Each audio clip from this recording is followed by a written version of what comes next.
Eu acho que se você perguntar para qualquer pessoa próxima de mim qual o meu maior defeito, a grande maioria das pessoas vai responder que é ser controladora demais. Oi, meu nome é Júlia, esse é o podcast Por Onde Andam as Flores e hoje a gente vai falar sobre controle e expectativas.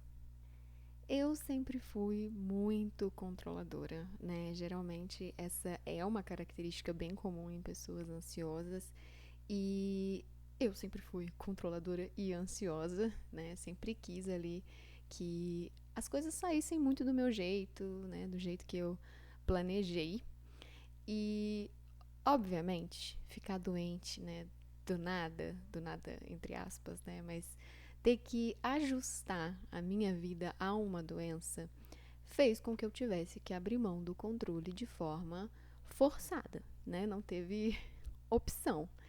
E isso foi muito difícil, obviamente, né? Eu tive muitas quebras de expectativa que foram muito difíceis de lidar, né? Então, por exemplo, eu tinha uma viagem marcada, gente, há 8 meses, tá? Pra outubro de 2024.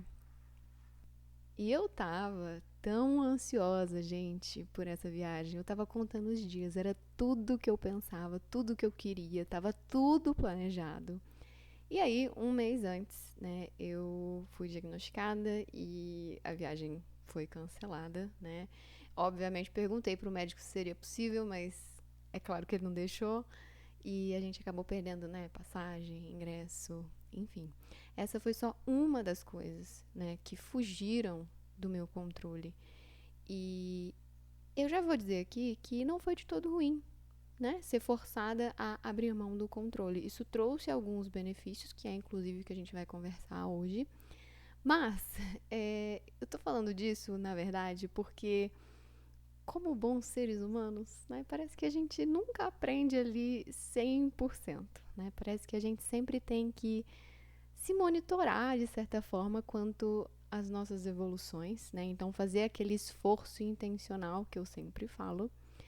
E eu digo isso porque ainda que a vida tenha meio que me forçado a aprender a lidar com a falta de controle, eu tenho percebido agora, né, chegando aí na reta final do meu tratamento, que eu tenho retomado o hábito, né, de tentar controlar algumas coisas mais do que eu deveria. E eu digo isso porque eu percebo que eu tenho muitas expectativas, né, quanto a quando eu não estiver mais doente, né? Hoje eu vivo com algumas limitações e mais incertezas do que o normal, né? E eu tô muito ansiosa pelo momento em que eu vou poder voltar a ter um pouquinho mais de controle da minha vida, né? Então, por exemplo, planejar a minha bendita viagem, né? Colocar ali algumas mudanças em prática, enfim, ter a liberdade de ir num lugar movimentado, de comer o que eu quiser, enfim, fazer planos mesmo, né? Fazer o que eu quero, na verdade, sem ter que ponderar e considerar tantas consequências. E é óbvio que isso é super normal até certo ponto, né? É normal a gente ter expectativas e é normal eu querer retomar um pouco do controle da minha vida. Só que expectativas demais são um tiro no pé. E eu digo isso porque no meu caso, por exemplo, eu não sei quando ou como essas coisas que eu quero vão acontecer, né? Porque convenhamos, tem a doença que já tira, né, bastante do meu controle, mas uma doença não é a única coisa que nos tira do controle, né? A vida ela é feita de descontrole, né, de imprevisibilidade, de imprevistos. E a verdade é que a gente se prender demais a determinadas expectativas gera uma desconexão da realidade, né? Então a gente perde ali a nossa capacidade de enxergar as coisas como elas são e lidar com isso da melhor forma possível, né? Porque a gente está ali preso, né, no que a gente queria, nessas ilusões, nessas idealizações. Eu lembrei de uma história, gente, engraçada para exemplificar isso, né? É um exemplo bobo, mas eu acho que ele representa bem. Em 2020, eu fiz um intercâmbio para a Itália, né? Eu fiz parte da minha graduação lá. E teve um dia que eu tava voltando de uma viagem, né, de trem, e eu sentei ali do lado de um rapaz que eu achei bonito, né? Obviamente, como boa leitora, boa romântica, eu já criei toda uma fanfic na minha cabeça sobre aquele encontro. Só que aí, gente, pasmem, né? A minha fanfic, ela começou a se tornar realidade em algum nível, né? Porque eu peguei o meu livro, que eu tava lendo na época, e esse rapaz começou a falar comigo, né? A gente foi conversando até a cidade que a gente ia descer, né? Que era a cidade que eu estudava e que ele morava. E eu descobri que ele adorava ler, né? Que ele estudava em Milão, que ele era vegano, gente, e eu sou vegetariana, então olha só que conexão. E ele falava inglês, né? O que era raro também, né? Um italiano falar bem inglês. E ele tinha um sotaque em inglês, inclusive, né? Porque ele tinha feito intercâmbio na Inglaterra. Então, assim, gente, na teoria, era uma pessoa ali que parecia perfeita pra mim, né? Com base nas minhas expectativas, com base ali na minha idealização. E eu criei um absurdo de expectativas com base nisso, né? Com base nessas características. E acho que eu nem preciso dizer que não foi pra frente, né? E que essas expectativas todas não foram atingidas, né? Enfim, eu não vou entrar em detalhes, mas a gente saiu depois e foi super mais ou menos, assim, era uma pessoa bem monótona, na minha opinião, né? Enfim, nada a ver com o que eu tinha imaginado, né? E depois eu tentei dar outras chances, né? Meio que dando ali murro em ponta de faca mesmo, só pelas idealizações. E não foi melhorando, foi só piorando. Né? Mas enfim, a sorte é que um mês depois veio a pandemia, eu tive que fugir da Itália e a gente nunca mais se viu. O meu ponto é que querer as coisas, né, que as coisas saiam e sejam exatamente como a gente imagina, é a receita para o desastre, né? Porque as coisas sempre vão sair da forma diferente do que a gente imagina, em maior ou menor nível. E a verdade é que o medo de abrir mão do controle, ele é muito relacionado com o medo de algo dar errado, né? É por isso que tem muito a ver com a ansiedade, como eu falei, né? A gente tenta se preparar para todos os cenários possíveis para garantir que vai dar certo, né? Então isso serve num relacionamento, né? Por exemplo, quando eu quero insistir em alguém que é perfeito no papel, na teoria, para ter uma probabilidade maior de dar certo na minha cabeça, né? Ou eu querer imaginar que tudo vai ser maravilhoso quando eu melhorar, por exemplo, porque é muito difícil pensar sobre todas as possibilidades de não dar certo e ter que lidar com isso, né? A gente quer controlar pessoas, né, para que elas ajam como a gente quer, para que elas não sejam imprevisíveis, para que a gente não se decepcione com elas, né? A gente acaba sendo intolerante aos nossos próprios erros, inclusive, porque eles são imprevisíveis e inconvenientes, né, em algum nível. Mas a questão sobre o controle é que a gente está partindo de um pressuposto que é o seguinte: se a gente controlar, vai dar certo, né? Só que esse pressuposto é uma mentira, né? Porque as coisas imprevisíveis, elas vão acontecer independente de você tentar prever ou não, né? Porque a vida é feita de coisas imprevisíveis muito mais do que de coisas previsíveis. E essa necessidade, gente, de consertar, né, controlar situações, pessoas, né, para que tudo saia ali da forma perfeita, isso é muito desgastante porque é impossível, né? Então, vocês percebem como é um esforço completamente em vão, né? A gente perde todo esse tempo, toda essa energia em uma missão que está essencialmente fadada ao fracasso, né? Porque as coisas vão sair do seu controle, as coisas vão dar errado, às vezes, não importa o que você faça.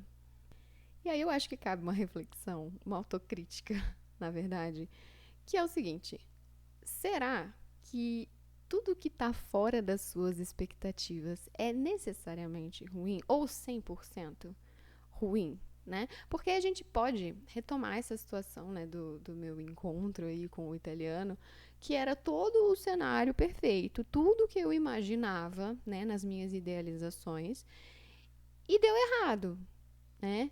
E aí eu pego hoje, por exemplo, hoje eu namoro, né? E a gente se conheceu no Tinder. né? Isso era totalmente distante do que eu imaginava, do que eu queria, né? Ele não era tudo o que eu imaginava. E aqui estamos, dando super certo.